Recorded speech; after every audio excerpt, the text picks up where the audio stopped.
بسم الله الرحمن الرحیم. حامد و مصلیه. محترمینو، یو محترم ورور دا پوښتنه کړې ده چې دلته بعضې کسان وایي چې په روژه کې زریناب ویښتان یعنی حجامت کول دا مکروه دي، دا د بغلو دا ویښتان خریل، آیا دا څه حقیقت لري او که نه لري؟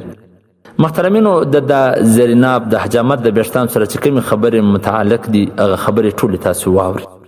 اوله خو دا خبره چې په روژه کې د نارینه او زنانه دپاره زریناب ویښتان وهلو سره په روژې باندې هېڅ اثر نه پرېوځي، ځکه دا د روژې د منافعو څه نه ده.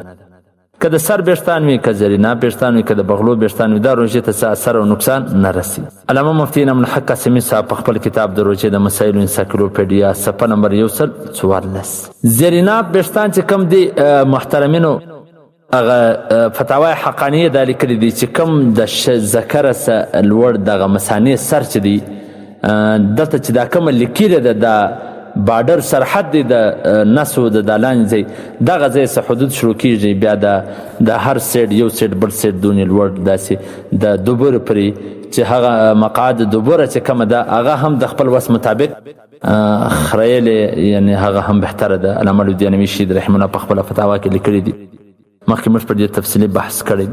نو دا ټوله د شرمګاه ګرد چې کوم ویښتان دي دا ټوله په دغه د حجامت په ویښتانو کې شامل دي. په حواله سره د شامی جلد نمبر 2 صفحه نمبر 481 او د نارینه دپاره افضل دا دی چې دغه زریناب د بغلو ویښتان په اوسترا یا په بلیډ سره د اوسپنې په شي سره دغه صفا کې ویخرئ، ځکه چې په دې کې د نارینهو دپاره قوت باده دا دې ته مردانګي قوت ورکوي چې دی په بلیډ یا په پناره سره دغه خپل ویښتان وخرئ.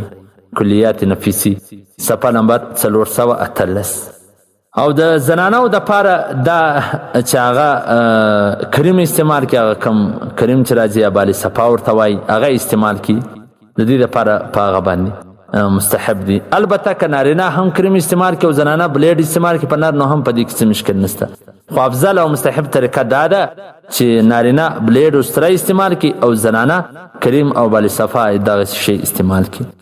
په حواله سره د شامی جلد نمبر 6 صفحه نمبر 406 او مستحب دا دی چې په هفته کې یو وار دا صفا کول سي، دا جامت وکول سي. افضل د جمعې ورځ ده، او که چیرې د جمعې په ورځ نه وي نو بیا په 15 ورځې کې وکول سي.